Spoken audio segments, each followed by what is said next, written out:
اللہ تعالیٰ کی فضل و کرم سے رمضان مبارک کے آخری جمعۃ المبارک میں اور آپ اللہ تعالیٰ کے اس پاک خوبصورت گھر میں حاضر ہیں۔ اللہ تعالیٰ ہمیشہ اسی طرح اپنی مسجدوں کو آباد رکھنے کی توفیق عطا فرمائے۔ بڑا خاص عنوان ہے کہ کریم رب کی کرم نوازیاں۔ اللہ تعالیٰ کی صفت و ثنا بندہ جتنی بھی کر لے حق ادا نہیں ہو سکتا۔ ساری زندگی بندہ سجدے میں رہے اور پڑھتا رہے سبحان ربی الاعلیٰ، پھر بھی اس کی صفت و ثنا کا حق ادا نہیں ہوتا۔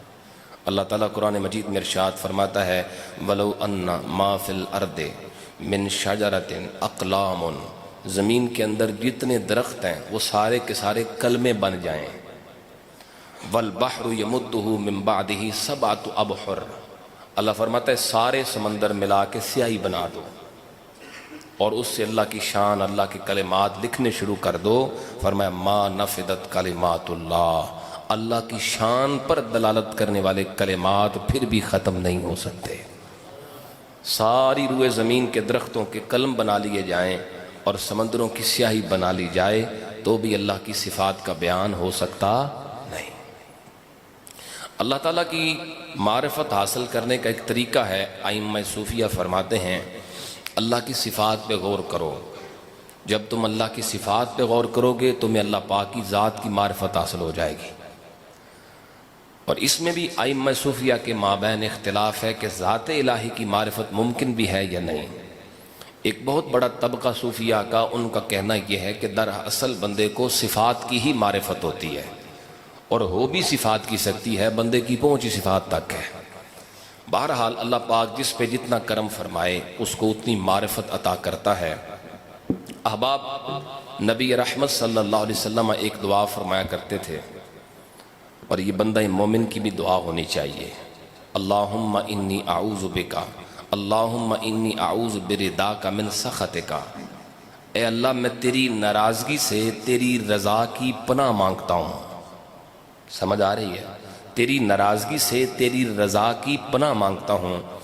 وَأَعُوذُ بِمُعَافَاتِكَ مِنْ عُقُوبَتِكَ، اے اللہ تیرے عذاب سے، تیری سزا سے، تیری طرف سے آنے والی عافیت کی پناہ مانگتا ہوں۔ اعوذ منکا بکا، اے پروردگار میں تیری ذات کے غضبناک ہونے سے تیری ذات کی ہی پناہ مانگتا ہوں۔ لا احصی ثناء علیک، اللہ میں تیری ثنا نہیں کر سکتا، تیری حمد میں بیان نہیں کر سکتا، گن نہیں سکتا، پورا پورا احاطہ نہیں کر سکتا۔ انتا کما اثنیتا علیکا علی نفسکا، پھر عرض کی یا رب ذوالجلال تو ویسا ہی ہے، تیری شان بیان کرنے کا یہی طریقہ ہے کہ ہم یوں کہیں اللہ تو ویسا ہی ہے جیسا تو نے خود اپنی شان بیان فرمائی ہے۔ ہم نہیں کر سکتے، تو اپنی شان خود ہی بیان فرما سکتا ہے۔ کریم اللہ کی صفات میں سے ایک صفت ہے، اس کی اسماء میں سے ایک نام ہے کریم۔ کریم کا معنی کیا ہے؟ کریم کا معنی ہے کہ ایسا کرم فرمانے والا جس سے مانگو پھر بھی عطا کرے، نہ مانگو پھر بھی عطا کرے، شکر کرو پھر بھی عطا کرے، نہ شکری کرو پھر بھی عطا کرے، اسے کریم کہتے ہیں۔ ایک ہے سخی، ایک ہے کریم، دونوں میں فرق ہے۔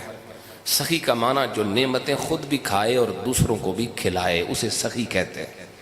خود بھی کھائے دوسروں کو بھی کھلائے، اسے سخی کہتے ہیں۔ اللہ پاک کو سخی نہیں کہہ سکتے، اللہ پاک کو سخی، کیونکہ سخی کا مطلب یہ ہوتا ہے کہ خود بھی کھائے اوروں کو بھی، اور ہمارا رب اس سے پاک ہے، وہ خود کھانے سے، ہاں وہ کریم ہے۔ کریم کا مطلب کیا ہوتا ہے؟ جو خود نہ کھائے اوروں کو کھلاتا جائے، اسے کریم کہتے ہیں۔ نبی رحمت شفیع معظم صلی اللہ علیہ وسلم نے اللہ کریم کی صفت مبارکہ کے اوپر بے شمار وضاحتی بیانات ارشاد فرمائے ہیں، بے شمار تفصیلات۔ میں چند چیزیں آپ کی خدمت میں عرض کروں گا اس عنوان کے ساتھ تعلق رکھنے والی۔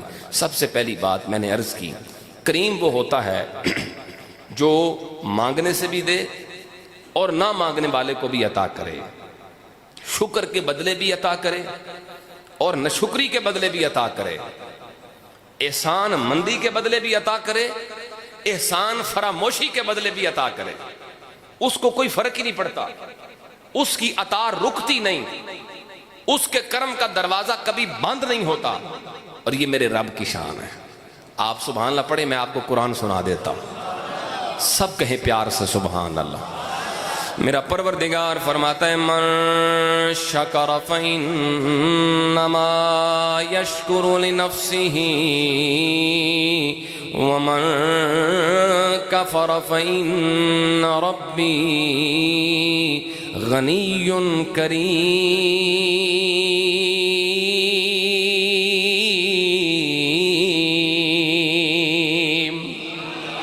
میرا پروردگار فرماتے ہیں حضرت سلیمان علیہ السلام کا بیان قرآن مجید کے اس مقام پہ جناب سلیمان نے فرمایا تھا فمن شکر فإنما یشکر لنفسہ، جو اللہ کا شکر کرتا ہے، شکر کرنے کا فائدہ رب کو نہیں ہوتا ہے، خود شکر گزار کو ہوتا ہے۔ اللہ کو کوئی نقصان نہیں اگر سارا زمانہ نہ شکری کرے، اللہ کا کوئی فائدہ نہیں اگر سارا زمانہ شکر گزاری کرے۔ شکر گزاری سے اسے فائدہ کوئی نہیں، نہ شکری سے اسے نقصان کوئی نہیں۔ ومن کفر فإن ربی غنی کریم۔ فرمایا او لوگوں سنو سنو، میرا رب غنی ہے، وہ بے پرواہ ہے، شکر کرو تو فائدہ کوئی نہیں، نہ شکری کرو تو نقصان کوئی نہیں، وہ بے نیاز ہے۔ پھر فرمایا کریم، اس کی صفت مبارک ہے کہ وہ کریم ہے، شکر کرو پھر بھی دیتا ہے، اور نہ شکری کرو پھر بھی عطا فرما دیتا ہے۔ وہ شکر گزار کو بھی دیتا ہے، وہ نہ شکرے کو بھی دیتا ہے، وہ نیکوکار کو بھی دیتا ہے، وہ پرہیزگار کو بھی دیتا ہے، وہ فاسق و فاجر کو بھی دیتا ہے، وہ سجدہ کرنے والے کو بھی دیتا ہے، وہ پکے بے ایمان کافر کو بھی عطا فرماتا ہے۔ غور کرو، لوگ سمجھتے ہیں ہماری محنت کا نتیجہ ہے جو ہمیں مل رہا ہے، ہماری عقل کا نتیجہ ہے جو ہمیں مل رہا ہے، ہماری تجارت کا نتیجہ ہے جو ہمیں مل رہا ہے۔ فرمایا نانا غنی کریم، یہ تمہاری عقل کا کمال نہیں، یہ تمہاری محنت کا کمال نہیں، میرے رب کے کرم کا کمال ہے۔ وہ اپنے کرم سے جسے چاہتا ہے جتنا چاہتا ہے عطا فرما دیتا ہے۔ اگر عقل کی بات کرتے ہو تو مجھے بتاؤ نا، آسمان میں اڑنے والے پرندوں میں کتنی عقل ہوتی ہے؟ اگر بزنس کی بات کرتے ہو، اگر مشقت کی بات کرتے ہو تو مجھے بتاؤ نا، پتھروں میں رہنے والے کیڑے کون سا کاروبار کرتے ہیں؟ اس کا مطلب یہ ہوا نہ کمال میرے اعمال کا ہے، نہ کمال میری محنتوں کا ہے، نہ کمال میرے سکلز کا ہے، نہ کمال میری تجارت کا ہے، کمال اس رب کے کرم کا ہے جو آسمان میں اڑنے والے پرندوں کو بھی عطا کرتا ہے، پتھروں میں رہنے والے کیڑوں کو بھی عطا فرما دیتا ہے۔ مسئلہ سمجھ آیا کہ نہیں آیا؟ سبحان اللہ اونچی آواز۔ وہ جی میں بڑا ہوشیار ہوں اس لیے رزق مل رہا ہے، میں بڑا عقل مند ذہین ہوں، بڑی محنت کی تھی جی نا، اپنی محنت پہ کبھی نہ اتراؤ، اپنی مشقتوں پہ کبھی نہ اتراؤ، اپنی ذہانتوں کے اوپر کبھی نہ اتراؤ، اپنے علم پہ کبھی نہ اتراؤ۔ یہ جو نعمتیں ہیں محض میرے رب کا کرم ہے، اس کے علاوہ کچھ بھی نہیں ہے۔ کرم ہے، کرم کا نتیجہ ہے۔ اگر عقل کی بات کرتے ہو تو بڑے عقل مند کنگال بھی ہیں، آپ کو سمجھ آ رہی ہے؟ اگر علم کی بات کرتے ہو تو بڑے علم والے سڑکوں کی خاک بچھانتے ہیں۔ اگر ہنر کی بات کرتے ہو تو بڑے بڑے ہنر مند بھیک مانگتے ہیں۔ اگر حسن کی بات کرتے ہو تو بڑے بڑے حسن والے کوئلے کی کالوں میں بیٹھ کے منہ کالا کرتے ہیں۔ یہ اس میں کسی چیز کا دخل نہیں ہے، ہمیں جو مل رہا ہے یہ رب کی عطا ہے، یہ اس کے کرم کا نتیجہ ہے۔ آئیے یہ مسئلہ سمجھایا حضرت سلطان العارفین نے، ایڈی اوڑی نہیں اونچی بولیا کرو سبحان اللہ۔ حضرت سلطان فرماتے ہیں دال دلیلاں چھوڑ وجودوں اتے ہو ہوشیار فقیرا ہو بن توکل پنچھی اڈ دے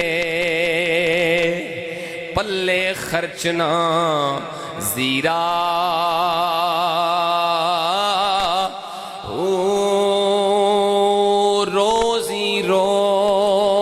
روزی روز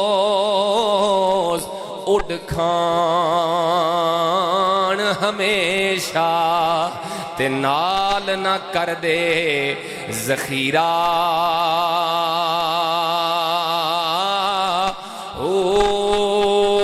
مولا رزق پہنچاوے باہو جو پتھر وچ کیڑا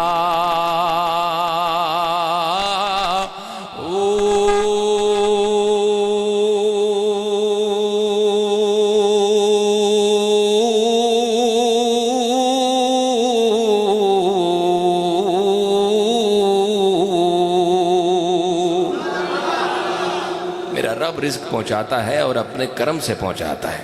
یہ شکر گزاری کا نتیجہ بھی نہیں ہے کہ بندہ آکھے میں بہتیاں نمازاں پڑھنا تانگل کے نہ یہ بہتے سجدے کرنا تاں میرے تے رزق دی فراوانی ہے. نہیں میرے بھائی، یہ نہ شکر کا بدلہ ہے، نہ مشقت کا نتیجہ ہے، نہ محنت اور علم کا نتیجہ ہے. یہ جو کچھ ہمارے پاس ہے محض میرے رب کا کرم ہے.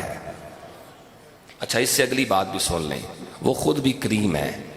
اس نے کرم یہ فرمایا کہ جو کلام ہمیں دیا وہ کلام بھی بڑا کریم ہے. آپ کو سمجھ آ رہی میری بات؟ خود بھی کریم ہے، اس کا کلام بھی کریم ہے. اللہ فرماتے فلا اقسم بمواقع النجوم، فرمایا ہمیں قسم ہے ستاروں کے گرنے کی جگہ کی. اب اس میں تفسیری اقوال مختلف ہیں، میں اس طرف نہیں جاتا. ستاروں کے گرنے کی جگہ کی قسم کھائی اور پھر فرمایا وَإِنَّهُ لَقَسَمُ لَوْ تَعْلَمُونَ عَظِيمٌ، یہ بہت بڑی قسم ہے اگر لوگ جانیں تو. قسم کھا کے تو اللہ نے ایک اعلان فرمایا. اللہ کیا اعلان ہے؟ فرمایا اِنَّهُ لَقُرْآنٌ کریم، یہ قرآن جو میرا کلام ہے فرمایا یہ بڑا کریم کلام ہے.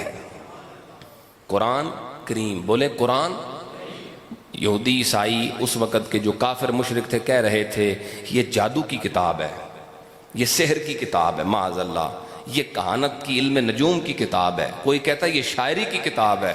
فرمایا نہ یہ کہانت ہے، نہ سٹوریاں ہیں، نہ کہانیاں ہیں، نہ قصے ہیں، یہ نہ شاعری ہے. یہ جو کلام ہے یہ بڑا کریم کلام ہے. کریم، کرم فرمانے والے رب کا کریم کلام. تو وہ جو ہے میرے بھائیوں کی کتنا کریم ہے جو اس کلام کے ساتھ جڑتا ہے، اس کلام کے ساتھ وابستہ ہوتا ہے. اللہ کی قسم قیامت کے دن بھی یہ تنہا نہیں چھوڑے گا. مسئلہ سمجھ آ رہا ہے تو کہو نا سبحان اللہ. تنہا نہیں چھوڑے گا. حضور کریم کی حدیث سنیں، فرمایا اقرأ القرآن، لوگوں قرآن پڑھا کرو.